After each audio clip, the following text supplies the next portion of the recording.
is spending a little bit less time being angry about the meta, or maybe a better way to put it, I think he pushed back and refused to embrace it for a long time.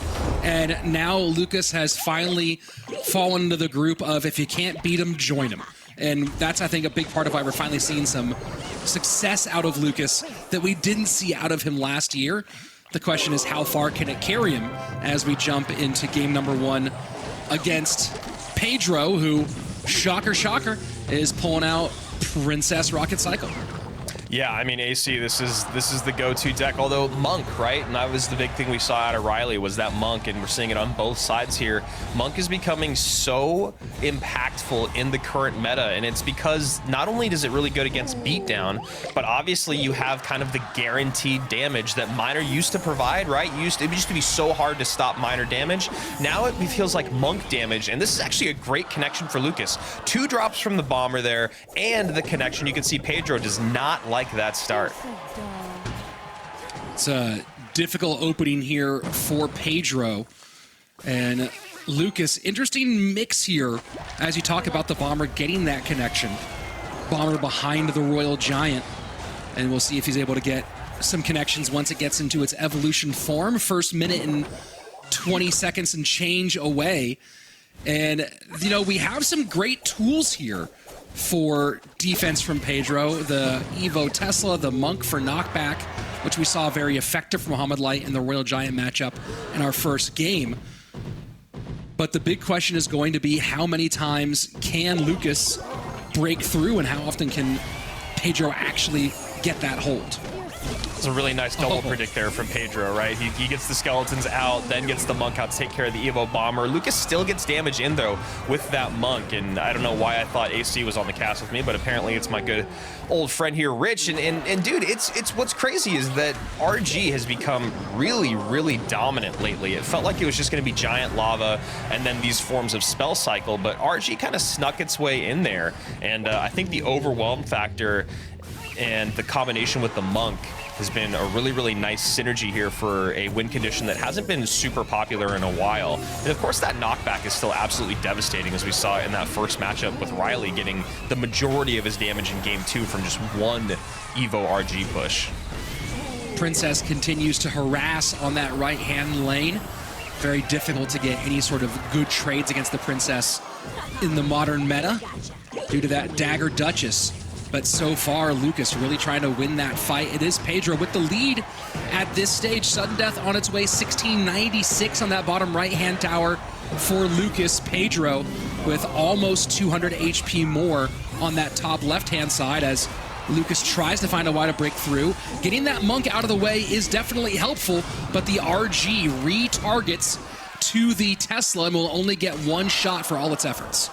Yeah, still really well done there by Lucas. He's doing a pretty good job catching these princesses from Pedro, but now Pedro needs to like lean into that mental game a little bit, as you're going to see Lucas always cycling stuff in the middle of the map. Now he needs to make positive trades. I like the princess in the back here. Just start to populate the board with the princess, right? Because the only way you can take care of that princess is with Fireball before she walks up to the bridge, and that Fireball is a real big necessity to take care of the Tesla. So if Pedro can kind of hold the line here, he's going to be in a really good spot to spell cycle his way out, as long as he can keep Lucas from making these trades, these positive trades, I should say.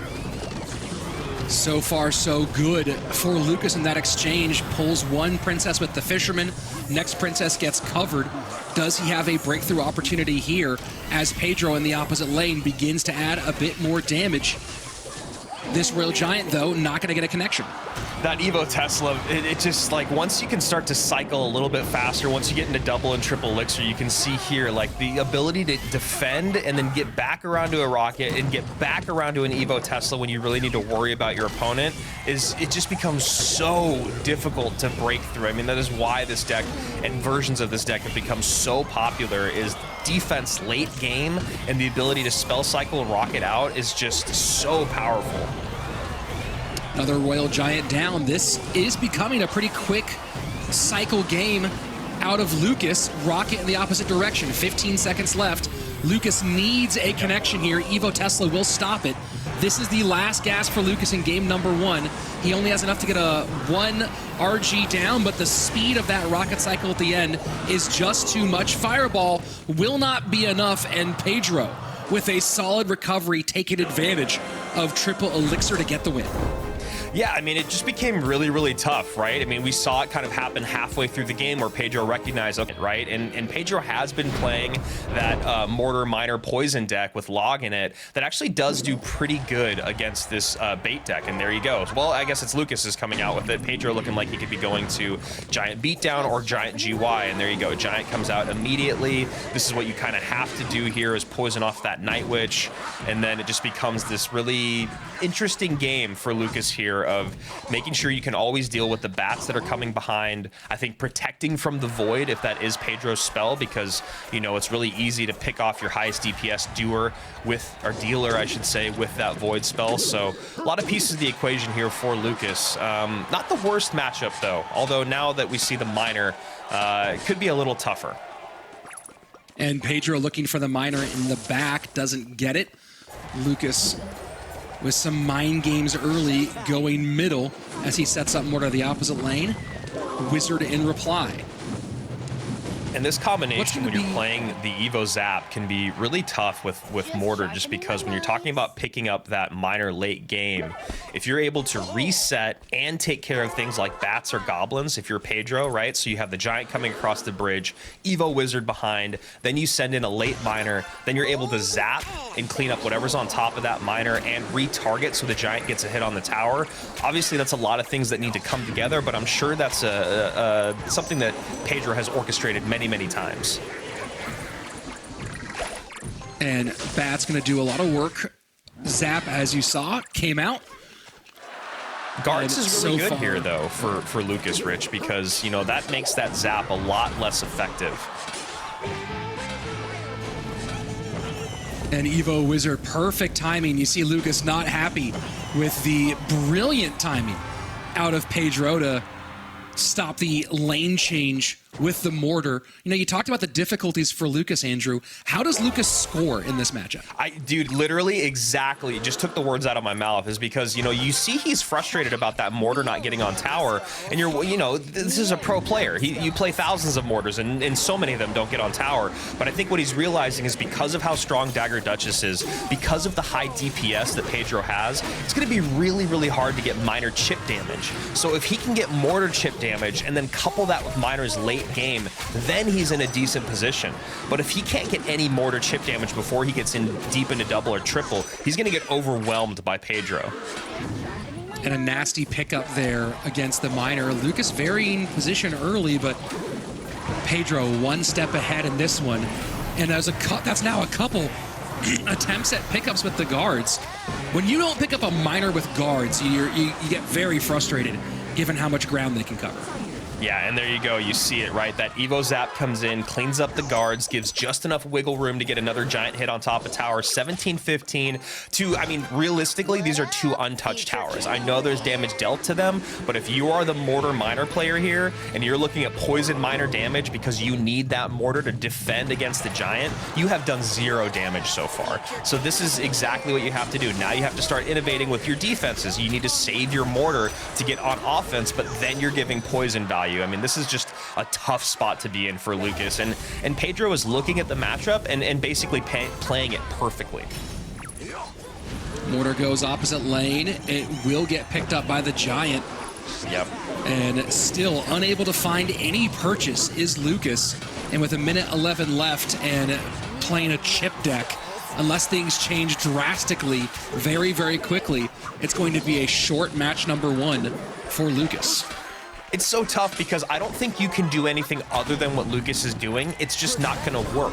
You can't rely only on minor poison damage, but you cannot get your Mortars on tower because there's just too many ways to distract the Mortar and still go to the opposite lane, where you have to then overspend and then either give poison value or then not have enough to support your push in the other side. I know this matchup through and through because so many people are playing Giant, whether it's Giant Void with Minor, Giant Graveyard, whatever it is, and it's just I don't know, it's a tough matchup. It's one that I've actually even thought about like reaching out to pros and being like, what do I do in this matchup and then the Lava Void matchup, because I know the Lava Void matchup has a little bit better than this one, but this is still incredibly tough, as you can see.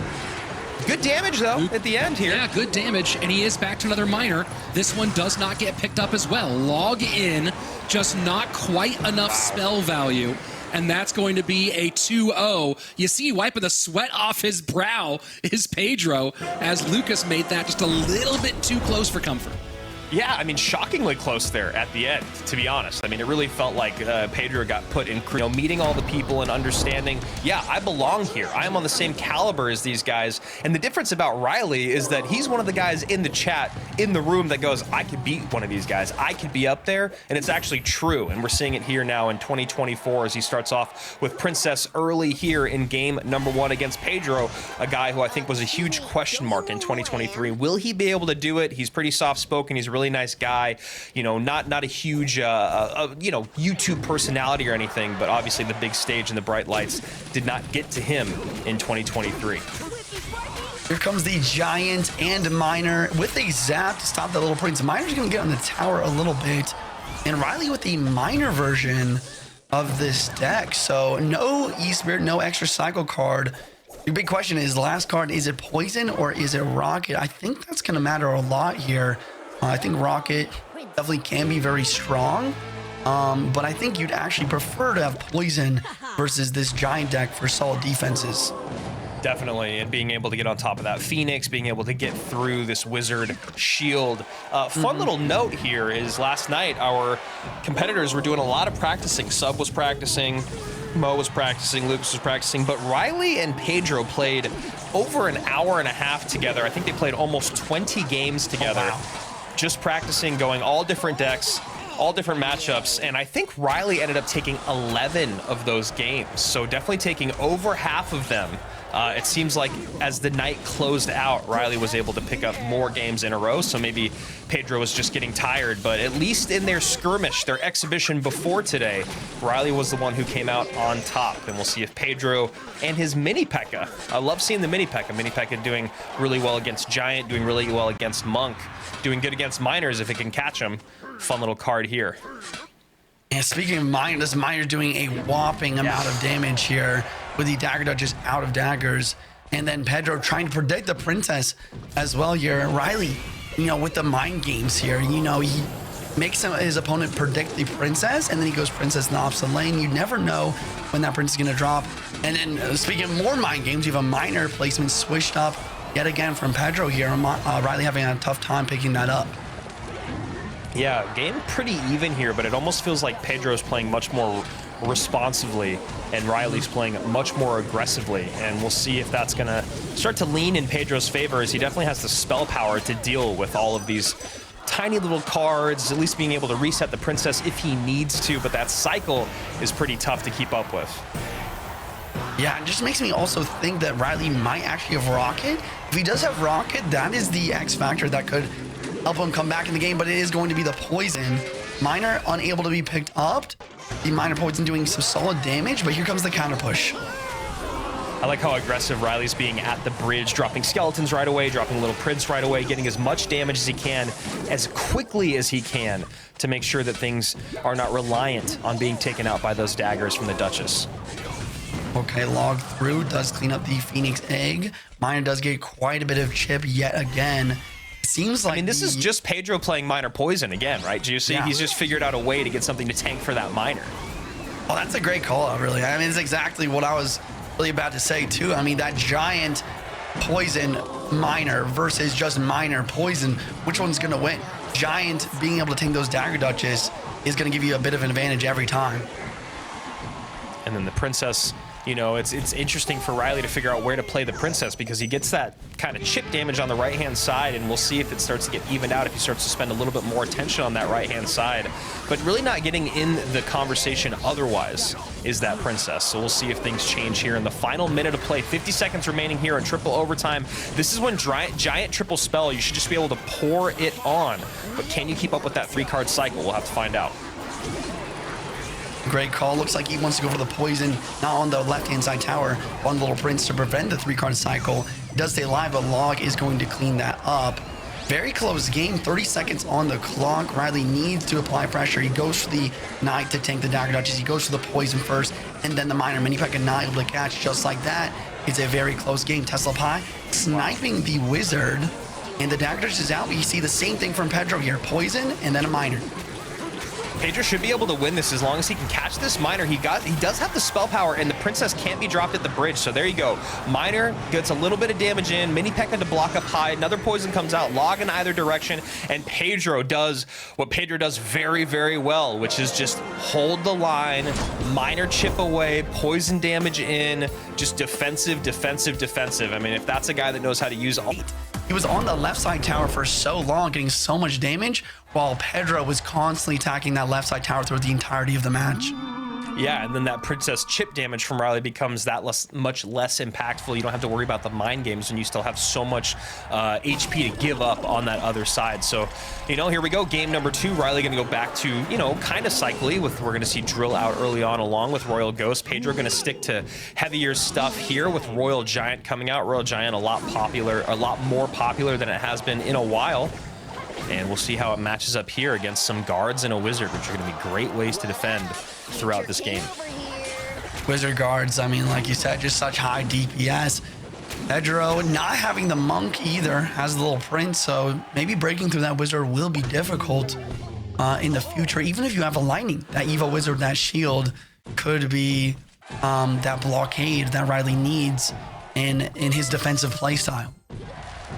And I'm curious about the matchup. You know, I feel like that in-between game took a little bit longer than it has, you know, leading out throughout the day. And you wonder who was the person that took a little bit longer to pick their deck. And for some reason, I feel like it was probably Riley. I have no idea. But I feel like there was just a little bit extra pause for picking decks there in between games 1 and games 2 as that RG gets a few shots in. Evo RG, man, really just changed the way Royal Giants played in single elixir.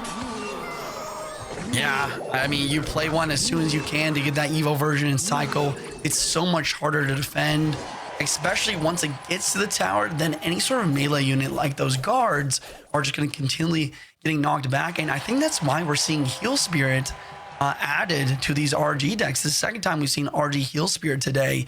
That Heal Spirit's so strong at healing up the Evo RG as best as possible just to try to get him to the tower. Because once he's there, that's where it starts to put in the work. Yeah, absolutely. I mean, that's exactly what it is. You get that Heal Spirit on top of that Evo RG. If the ground units are all you have from your opponent's point of view, that damage stacks up so insanely quickly. And also, even as you saw with that miner coming across, or excuse me, the knight coming across the bridge with the bar barrel, is, you know, when that dagger Duchess is low, you can still play a late Heal Spirit on top of a somewhat tanky card and demand a big response out of your opponent. So I like that the Heal Spirit works in conjunction going against the Dagger Duchess. We'll just have to see how it fares at the highest level, right? I mean, you know, just to kind of go on a tangent from that conversation, is Expo is everywhere on top ladder and in grand challenges, and it is never anywhere to be seen in competitive. Yeah, and then part of that is just because, you know, in competitive, there's just so much more monk and there's more giants and RGs. There's more unorthodox decks because this is the dual format. You can't just play Rocket Cycle every single time. Maybe you could try to snipe a Rocket Cycle or a Drill Poison deck with Expo to get a good matchup, but it's just very risky. And that's the thing about this league. I mean, these players are trying to play as non-risky as possible. There's a lot of money on the line. Yeah. 1640, 1886. Magic Archer gets a shot on that left-hand side along with the drill popping damage to narrow the gap just a little bit here. Pedro in the lead, but I think he's starting to figure out that he's having a tough time breaking through. Maybe we'll see a lane change, not sure, as he misses that fireball on top of the Magic Archer. Now Magic Archer does get picked up by the Fisherman. That's nice there for Pedro. But here comes the ability plus drill plus Evo Bats on the right-hand side. He does have the Barbarian Barrel. For that is a scary push. Fireball drops down. Maybe gets the job done. Fisherman, MVP, pulls the Magic Archer as well, and he survives for now. But here comes another drill. I mean, about as clean as that defense could have gotten. Now just a hair early on the ability, doesn't seem to matter. 1597, 1640, now playing everything on the right side, so Pedro goes to the left. Monk catches the RG at the bridge, guards there as well. RG should not get any shots. Runner Drag, a great counter to Monk. Fireball, great counter to Magic Archer, though. And here comes the Goblin Drill yet again. No Barbarian and Cycle, but a perfect Knight placement. Now the Barbarian and Cycle. Will we see a Magic Archer Braid? It's hard to do it because that Fisherman's always ready to pull. Speaking of pull, there goes the Wizard. Ooh, nice ability there. Now the late Heal Spirit doesn't get the bats, but does heal that Royal Giant. And now the drill has to come out defensively. Second RG comes in, maybe, question mark? No, it does not. Knight on the right-hand side. Damage does come in, 1231. Fireball in. Pedro gonna make this a very nice 2-0 victory. A lot more work than game number 1, but still gets it done here as Riley gets sent down to the lower bracket. Wow, what a fantastic match from both players. Pedro very excited.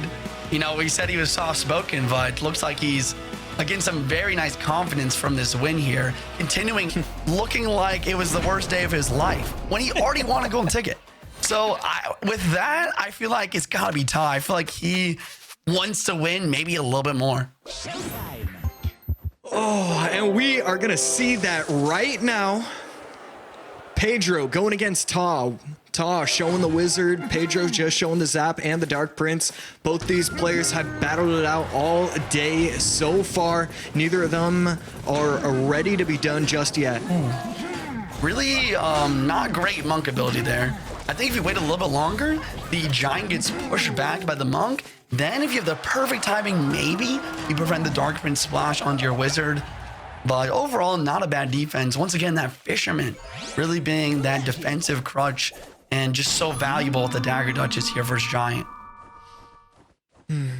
It really is exciting to see Pedro making it to the World Finals again. He was definitely one of the players that I really wanted to see up there. And I was telling you, I don't know if Rich and Andrew saw it, but he owes me a Subway sandwich, and I will now get paid. I was so scared. I thought it was just a gift. I wrote it off. I wrote it off. So like now I have to go back in my taxes and. Wow, that is quite the story. I mean, I'm definitely gonna be happy to see him at the World Finals as well. Shoot, what was I gonna say, bro? That got me way off guard. Oh, I was gonna talk about the Monk. I think the Monk is maybe the most used card today. At the very least, definitely the most used champion over the Little Prince. And I kind of predicted this about, I don't know, 6 months ago, whenever Evolutions came out. I was like, with more overpowered cards being added to the game, with more evolutions and now tower troops with more OP tower troops, I think the Monk will become stronger and stronger as it's able to deflect those overpowered cards. And that's what we're really seeing here. The Monk is just used so much to deflect the Evo Wizard, to deflect the Dagger Duchess especially. And I said it before, I'll say it again. I think Monk is almost a win condition in itself right now with how much damage you can get with deflecting those Dagger Duchess. Speaking of damage, I mean, look at this RG on the right side. Yeah, I mean, every single time the Monk gets played, it feels like it's always getting that 300 HP worth of damage from the Dagger Duchess. And right here is the Dark Prince on the tower. It is not. Can he defend this perfectly? I think that's probably about as good as you could have done. Ta, Pedro, pretty much neck and neck as we head into overtime. That Evo Zap was the damage dealer there for sure. It stunned the Little Prince, or sorry, not the Little Prince, the Fisherman, preventing the pull right away, preventing the Giant from being pulled to opposite lane Dagger Duchess, but it also stunned the Monk, preventing the pushback from really happening too much. That was a really solid play. We have a Fireball out. I don't know if that was the best. He's going to keep up with the damage at the very least. Yeah, I'm wondering why he did that. And I mean, maybe it's just because he doesn't have the Evo RG in cycles, so he needs to have kind of like a weird cycle for that. But yeah, it definitely kind of an uncommon play right there. And right now, finally activates the ability. Okay, the Wizard's going to splash on top of itself now. That's only 2 shots though, so the Wizard, even when Fireball will survive right now, he doesn't have an Elixir to counterpush with it. Evo Wizard to defend the Evo Wizard, using that shield once again, but Pedro with the poisons on the tower. And I think that's one of the biggest differences in the deck right now is that Fireball versus Poison. Poison is a lot easier to get down on tower. Here comes the Fireball in the Wizard though, and RG with a shot as well. And now he's back to the Evo RG. So 1 minute left, triple elixir on its way. Ta, I mean, giving up that one big push to Pedro. Other than that, it's been very clean defense. See if he can hold on with that. pre-Barbarian Barrel. Well, not really pre-Barbarian Barrel, but either way, it is going to stop the Fisherman Pole. Then the Evo Zap stops the Fisherman Pole. Fireball forced on defense. Dagger Dutch is out of daggers. The Phoenix and the Wizard is still on the board. The Phoenix did not get distracted by the Wizard on tower for one shot. Wizard is trying its best to clean up. Honestly, that was better than I expected it to be for him, but now he's down damage and he needs to go on offense immediately. He does get the Monk ability off. Yeah, that's massive. He can go all in right now. We got the Evo RG on the board. I don't think, even though it's all those troops, it is going to get that one shot. 15 seconds left, 150 HP separating, no zap on top of the Fisherman. I think it's going to Pedro. Ta, if he can get this Fireball off and stop this Miner from doing too much, no, it's not enough. Miner poison with the Giant strikes again. Pedro taking game 1 of this best of 3, and he's looking pretty excited as well. I mean, how could you not? Pedro, brilliant game. All it comes down to, and it was very clear. Only be focusing on one game at a time. That's probably your best bet. Let's see if Ta is able to forget everything that happened in game 1, able to get that reset. Pedro, he doesn't have to forget. He actually played a really good game 1.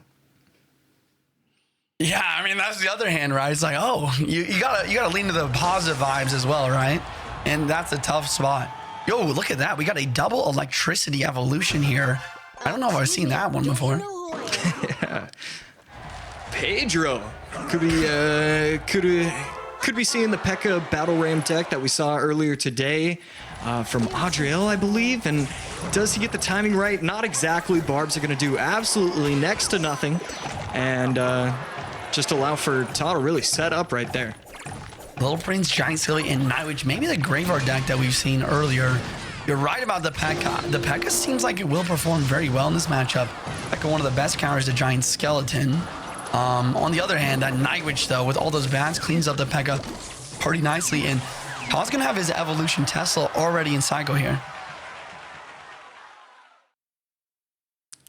Both players waiting. I mean, 9 Elixir leaked from Pedro. That's a funny number to see, especially with only 2 from Ta. Yeah, it's interesting. He just decided to leak a lot of the Elixir at the beginning, realizing that the Tesla would not get value if it was just sitting there and he wasn't playing anything. But at the same time, is that really true? Because whenever you're playing an Evolution, you get a value from just playing it. That's part of the reason why I'm not super fond of them. It's the first time in Clash Royale where you can give value just playing a card, even if it isn't the most optimal situation. Yeah, it's definitely something that I've thought about a lot. And really, it just kind of goes back to the mantra that Supercell has had from the beginning. But offense is fun. Let's get more aggressive. Yeah. And so that I do see what you're saying, but at the end of the day, like I just want to place troops on the map. It's funny you say that because we are now in one of the most defensive metas we've ever seen with Dagger Duchess, Rocket Cycle, Evo Tesla, just being such a strong defensive utility. But yeah, I mean, I definitely think it's true that the evolutions are meant to be exciting and add aggressiveness, but the Rocket Cycle when paired with Dagger Duchess is just so strong. Oh, yeah. Luckily, it looks like all our players are pretty upset with that deck as well, so we're not really seeing it right here, though. The Battle Ram not going to be able to get to the tower. Brilliant use of the Little Prince's ability. Good timing, not allowing the P.E.K.K.A. to get a shot on top of the Guardian. We have a little bit of a counter push. Ta going in with the Giant Skeleton plus Nightwitch. It looks like the last card should be Graveyard. Is that what you're thinking as well? I don't know what it could be. Yeah, Ta's definitely got Graveyard here. Big push. He drops the Void. Okay, that will clean up. Interesting. So Pedro does have the Mother Witch for the Graveyard. Giant Skelly at the bridge. P.E.K.K.A. block here. Keeping the Dagger just full on daggers in case the Graveyard drops. Looks like Ta actually specs that prediction as well, though. Maybe just baiting the P.E.K.K.A. out because he doesn't go Graveyard at all. Really smart plays. This is honestly how you play Graveyard. OG, this is how you play Graveyard anyways, versus Mother Witch. You just poison cycle and have perfect defense. Looks like that's how Ta's going to be playing this. Right there, Little Prince going to be able to take the Night Witch down to 50%. And yeah, the OG Graveyard just trying to get poisons on top of the tower, trying to win the bridge battles whenever you possibly can. Right here, Pedro going to be able to win the bridge battle with that Mother Witch. Can he protect it? He will. This is going to be a pretty valuable Mother Witch from him. Yeah, but also a pretty valuable poison, right? That poison just chipping away. We're ending into drip elixir right away here. Here comes the push, though. Evo Bats with the Evo Battle Ram and a P.E.K.K.A. and a Little Prince, but the Evo Zap and Cycle with the Little Prince ability really cleans up well. Will the Mother Witch lock onto the right thing here? Looks like it does take out the Phoenix with the Little Prince, and we see a couple of piggies spawning in. Both players poison cycling, not really breaking through each other. 25 seconds on the clock. So Mother Witch not going to be able to be used on defense. We could see a naked graveyard at this point, but it looks like Ta's going to elect to defend, and that's going to be the rest of this match. Just can he hold on for another 10 seconds? Light Witch down with the Phoenix blocking the Void from doing max damage to the tower. Wouldn't have mattered anyways. 2 seconds, 1. And that will be a win from Ta without playing his graveyard a single time. Literally poison after poison after poison with some zaps in the tower as well. Solid defense, relying on the Evo Tesla. And now we're 1-1 in the best of 3. Maybe you can match up well, but it just feels like Lava might be a better deck to use. And then swap in the Inferno Dragon and make a... All right, look at that. Ta using Lava. And Got it. yeah, it just feels like Lava or one of those other decks is the better answer over the P.E.K.K.A. Lava versus Drill. This is going to be a similar matchup to what we've just seen. Pedro with a super solid defensive deck. Wait, no, an Executioner as well, though. Maybe even expecting his opponent to have Lava, though, bringing out an ultra defensive deck. Yeah, so what I was going to say is it might be a similar matchup, except Lava definitely has a better chance to break through. But it might be a similar matchup now. Exactly where I just don't know if Pedro is going to... sorry, I don't know if Ta's going to be able to break through no matter what versus a Tesla Evo and Exinado. Yeah, I'm taking a look at this matchup, and it definitely looks pretty difficult. It's not impossible. You have opportunities, but I mean, really, when I say that, I'm thinking of my own personal experience, and I'm thinking when I'm trying to push into that top 1500 range, these guys are top 10 players, top 5 players, top 3 players. You have to have Pedro not pay attention and play perfectly, and I just don't see that happening. On the other hand of things, Pedro also might have difficult times breaking through here, as we have a Valkyrie and a Bomber for the Goblin Drill. I think it really is going to rely or depend on what Pedro's last spell is, right? I mean, let's see. He did not use Poison in the first game. It's probably Poison. Poison is definitely be very important in this match for getting damage. Wow!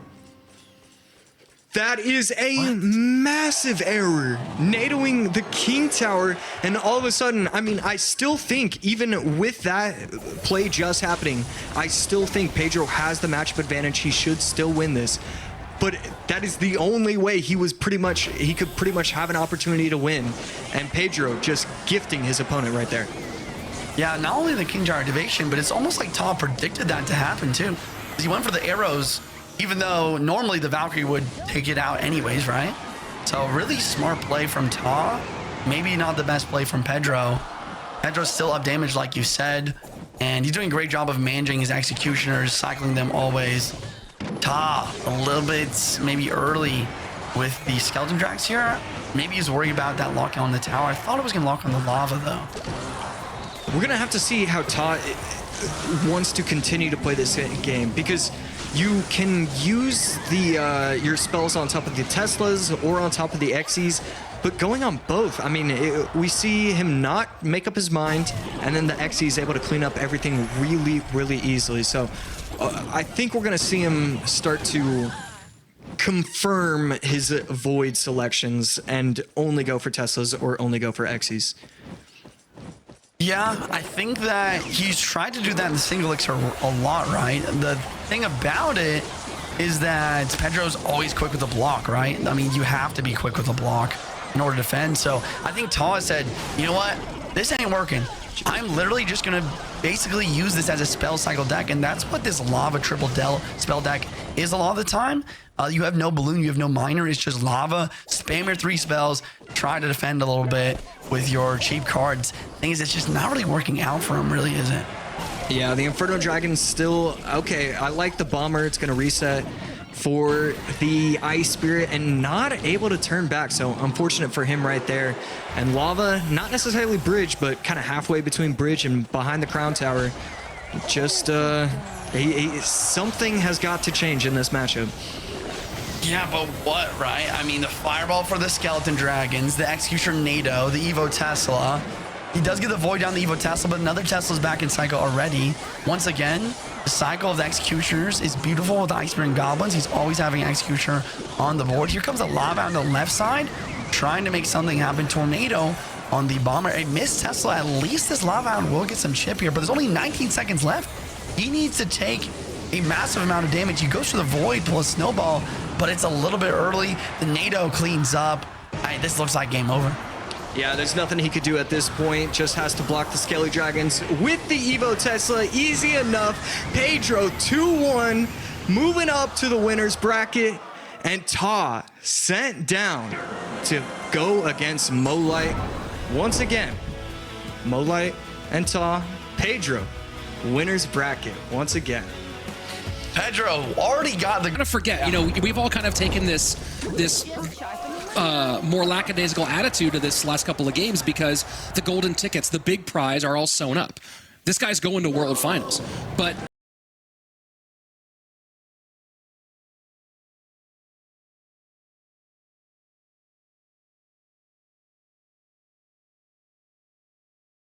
this is a $6,000 best of 3.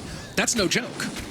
No, absolutely. And Pedro dialed in here. Momo coming out with RG to start things. Pedro going with Mortar Miner. Always love to see it. And Miner first play of the day. Gets on top of tower for a little bit. First Mortar comes out and gets voided off the board. And I gotta say, that is actually one of my least favorite interactions. Shocker is that the Void is a +1 trade on top of Mortars. Yeah, that's no fun. You gotta find a way to defend it. And nothing in that situation. Pedro, 57% win rate, playing Miner. Wow. That right there is just a testament to how impactful Dagger Duchess has been, right, man? You talk about one of the best Miner players in the entire world having just barely over a 50-50 shot at winning with Miner. And here we go, Evo spent. RG to the right-hand side. Pedro has no elixir here. Maybe bats late? And there's the E-Spirit. E-Spirit, Great play yeah. by Mo. I knew it was coming. Mo knew it was coming. And just like that, I think this is game number 1 in the books. Yeah. And Juicy blowing up the chat with GG's.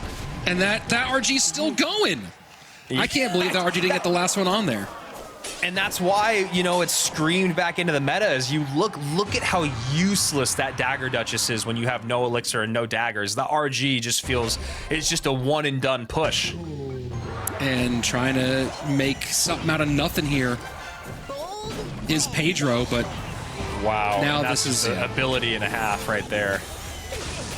Yeah, goodbye to everything. And yeah, this is Pedro. Just gotta. He's playing it out, and I respect that. I certainly respect it, but mentally he's got to be preparing for game 2 now. Definitely, and I think I agree with everything you're saying. I think that if he wants to be the best in the world, you need to play through these moments, these tough mental moments, and yeah, game's over. I mean, that was just Pedro overspent defensively on the left-hand side. You heard me say it. I go, that's just a lot to spend with that little Prince came out at the very end, and Mo immediately goes RG opposite lane.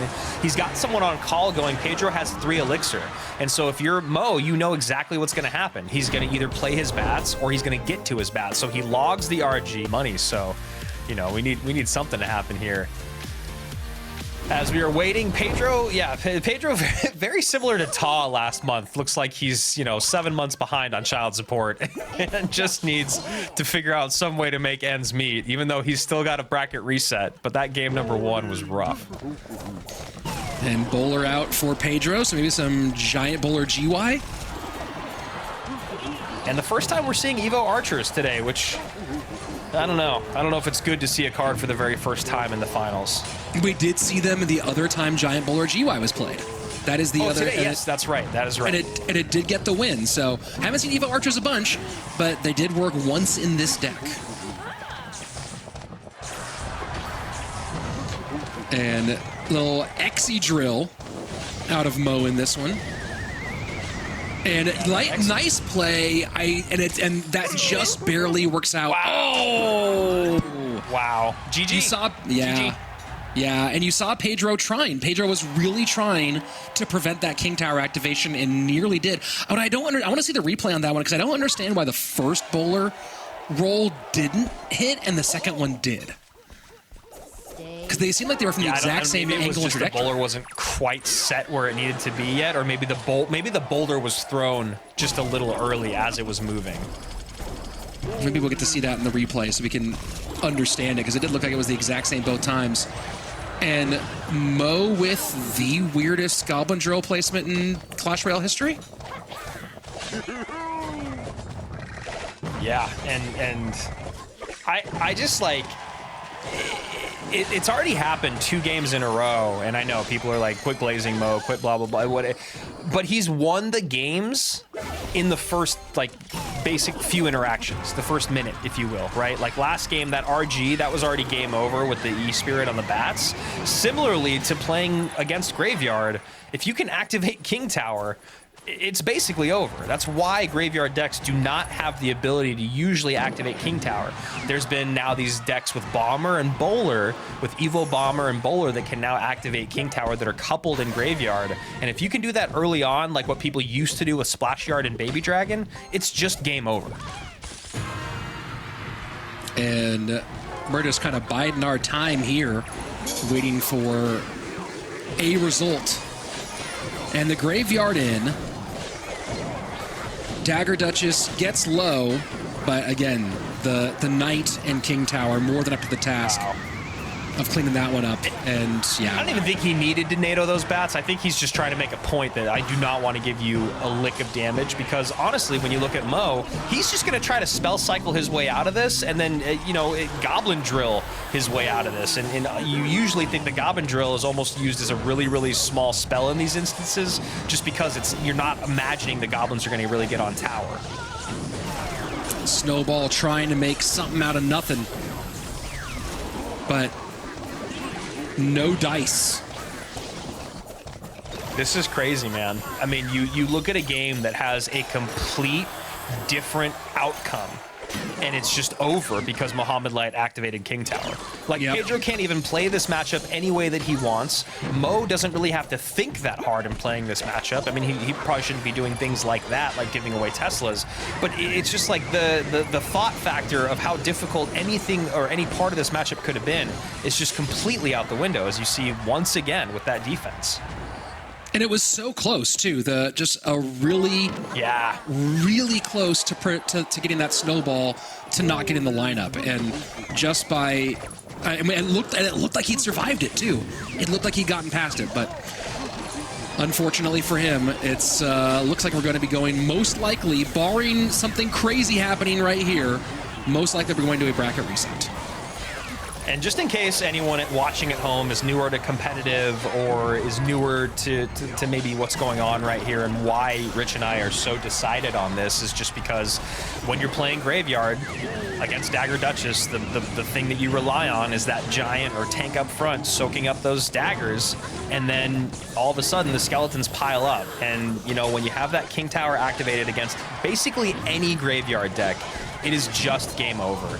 You know, again, Giant with Evo Bomber in Graveyard in the previous meta was one of the things that you could still kind of sometimes finagle a win. But as you guys can see here, Mohamed Light decided this game in the first 1 minute. And a little spicy NATO there. I wonder if that was intentional or an accidental touch. That's not usually his style. Either way, we're running it back. And those of you who go, hey, why didn't Mohamed just win the... We went back to 16 world finalists, but yeah, I guess we're hopping into the game here. So, yeah, I feel you on that one. 16 world finalists, or even if we were at a 12 in between those, right? But with 8, it does feel... So the answer is, Andrew, yes, but with caveats. Or if it was like yeah, maybe if we had like a play-in tournament and they were guaranteed a spot in the play-in or something like that. That'd be cool. But anyway, here we go. Super Grand Finals, the bracket reset. Both players have lost 1 life, doing it at exact opposite ends of the spectrum. Mohamed Light loses the first match of the entire day here in this tournament. And then Pedro loses his first match most recently in our grand finals, or excuse me, our original finals. So here we go. Can Pedro do the unthinkable? Well, he's got to think that he can if he doesn't have any chance of doing it.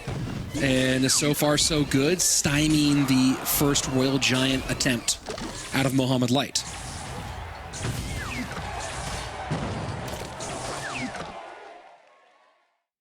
Juicy, when you look at this matchup right now, obviously it's very, very early on, and we've seen kind of phase or variations of this throughout the day. Taking out who's wielding the decks, just on paper, how you feel about this matchup? Good question. I think that I prefer to be Pedro. The Evo Tesla is probably the best Evo in the game right now. Should be really good for defense, as well as the Goblin Drill is just a little bit more consistent in making it to the tower. So yeah, that's probably what I'd go for. And a little exchange here at the bridge doesn't result in much, but Mohamed will have to maybe get a response out. No, the Dagger Duchess is able to get her daggers back up enough to take that Evo Wizard off the board. 2 minutes down, up to 3 minutes to go as Mohamed Light sets up his Evo Royal Giant in the back.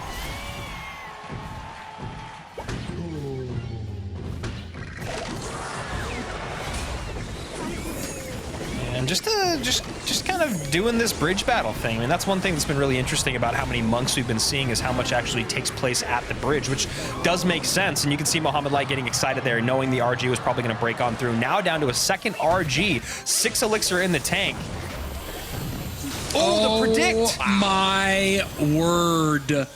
And RG gonna go boom, boom, boom.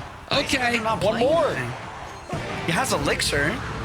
He decides to let the tower go. I mean, there's only 3 seconds. You get the monk down on the defense. The void spell on the monk to take it out. Does he have enough elixir for the Tesla? He goes guards. The RG connects, and that's game. Wow. Did Pedro, like, did he shut down for a moment? I don't know. I think he did. I think he broke him for a moment because he was like, I can't stop this, and I can't build a push. Seeing, since we have time, Goblin Machine being announced on Twitter. I see a Goblin Machine out there in the world. So we've got maybe 2 more games, at least 1 more game, and then y'all can go and read a little bit more about what might be coming to Clash Royale League next month. But first, here we are in this month. The best to ever do it, going up against the second best in the world in 2023, although it's just been all Mohamed Light for the last 3 games. Oh my gosh, I've seen Mohamed Light make a mistake. The Little Prince ability, a little bit too early, does not hit the Archer Queen. A bit of a counter push for Pedro here. We have the Miner and the Queen ability, last second take out the guards. Washed. And this is exciting. I like seeing Mo play this deck. You know, we've talked about Miner being dead in Clash Royale a bit. Of course, we've seen it from Pedro here. But yes, I have some bias for the Ice Golem as well. But when Dagger Duchess came out and everyone said Miner was done, and then Mohamed Light won a monthly final by being still really great at Miner, I love this. Don't you know who I am? I was just going to say, you're like, I love this because Ice Golem's in play. And then that's just the end of the conversation. That's what I was ready for. Also that. Ooh, Loon. This is fun. I mean, if he's going to run this, if he's going to run Loon Freeze, why not just run the double Goblin Barrel Evolution? That is actually very true. Money on the table, Mo. He just must not know. If he knew that there was, if he knew that there was an extra $200 on the line for this $275. $275 on the line for this $6,000 best of 3, he would probably play Goblin Barrel. Let's be real. I'm with you. I'm with you on that. And right now, we Pedro, go. though, thinking he's probably not, I'd say not in the best spot, right? He does have Inferno, which can be easily distracted by the guards, reset by the zap, obviously stopped by the freeze. And then in terms of being able to actually get damage on that balloon. He basically only has the AQ, so really interesting deck choice here from Mohamed Light that ends up being, I think, a pretty good deck choice. And it's a rocket. Well, Inferno Tower and rocket. And you see the little smirk from Mo going, all right, stop it. He's like, it's not going to be that easy, I guess. So we are in an interesting situation here where Pedro definitely has a fantastic matchup. But we've seen that actually 2 or 3 times so far already in these best of 3s. So will Mohamed Light somehow make a way to win this game? I really don't know it's possible this time just because there's no big spell and there's no secondary win condition.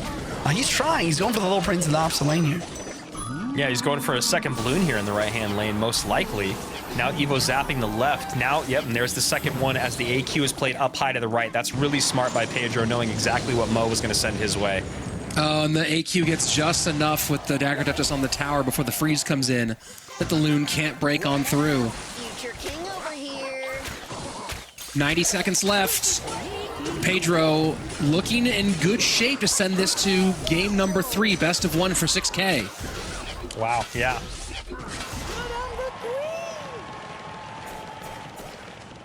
I think really what this is going to come down to is Mohamed Light in 10 seconds from now getting a little prince on the board and then just going absolutely nuts with his cycle, and Pedro sees it. That's why he's setting up this Inferno this early. That's a great call out. I was thinking the exact same thing. Like, if you're going to win this game with this deck, you need your little prince and you need to go balloon cycle, balloon cycle, balloon cycle, and just hope something crazy happens. Try and get that death damage even with this freeze. I think he might have death damage here. Yes, and here is another balloon. A good Evo zap and back to freeze one more time, but the other Inferno Tower in range to hold. This is really interesting. I don't know how I feel about this deck choice here from Mo. I mean, you know, it's obviously not the best matchup, but it's not really the worst either. I just feel like this deck maybe is just a little off. I don't know. Maybe he was looking for something specific here. Hey, we wanted content. We asked for content. Yeah, hey. And that's what we're getting, right? We got a balloon freeze. We got a 1-1 in the best of 3. Maybe he just wants to repeat of what happened last month with the 2-1 win at the end. But that is going to be 1-1. We will be seeing a best of 1 for $6,000 coming right up. I don't know if you guys got tickled by that Duchess partying on top of the tower, but she was definitely going wild. As you said, best of best, a best of 1 for $6,000 here. And Pedro coming out with one of the lower tiered win conditions in the current meta. This is interesting. And, you know, he already played Monk, so we do see some Hog Monk in the universe of Dagger Duchess, but this is very much not that. And what an interesting start. I mean, you're already going to take a connection from the Battle Ram, even with the Duchess on the board and pretty full up. Like, you figure there's a way to at least get a little bit more defense in, but here we go. Pedro does end up going to Mortar, but a very interesting Hog Mortar mix, and Lightning there for Momo. I like this, though. You know, it doesn't have a great way to take care of the goblins other than Snowball, so it's an okay push. This is a fascinating situation. And slowing down a little bit, both players opting to reset and build up their elixir. With 90 seconds and change to go in standard time. I think Pedro is going to have a hard time dealing with that Evo Battle Ram. You know, obviously you have the Mortar there, but if you can Lightning the Mortar off the board, there's really not a great way for him to stop the Evo Battle Ram, right? He doesn't have anything that slows or knocks back, so we'll have to see if he is able to deal with that, as I'm sure that's one of the things Mohamed Light is thinking about already with his second Battle Ram out. Yeah, this is a huge push on the right-hand side. Mother Witch does look at the Dark Prince rather than the Goblins. That's nice, and a Mortar connection for Pedro. After all of that, it will get on tower here, so little back and forth action between these two. And this is trouble now, I think. With that P.E.K.K.A coming out, if he can take care of the mortar, which obviously he's going to do very soon, then that battle ram is going to be very, very tough to stop. So there's the lightning to take out both. There's nothing to stop the P.E.K.K.A. And actually now he should go battle ram to the right-hand lane. Yeah, with the zappies. This is Come out. definitely not the game 3 I suspected, but the game 3 I'm really excited to have. Almost a perfect snowball there, but instead, Firecracker stays alive. Great job there by Pedro. Actually allows the Hog Rider to get a hit, and this Firecracker being a bit of a nuisance. Now second mortar down, Zappy's in the middle to control. King Tower will finally get activated for Mohamed Light. Pretty late with that left-hand tower down to 1696. Does need to control here and make sure that mortar does not connect. Mortar gonna retarget, and that's a big retarget. And Mo, lucky he's going to be able to stop the bleeding with the Zappies, but he definitely gauged that one wrong. And a great job there by Pedro. We are basically neck and neck here. 1430 is the lowest tower on the board for Mohamed Light. Pedro in the lead at 1495 at the moment. And then the Evo Mortar going to retarget onto the Mother Witch, but a well-timed lightning. Oh, wow. And when you're playing defensive Hog, you know your cycle is a problem. And that's it. There's no way to get on top of that battle ram. Still alive, 931. Somehow keeps it alive, but look at the Mother Witch continuing to put more pressure on. And that's the name of the game right now for Mohamed. Just pressure, pressure, pressure. Mortar sets up in the middle. Lightning not going to be a part of it, but now we are in spell range.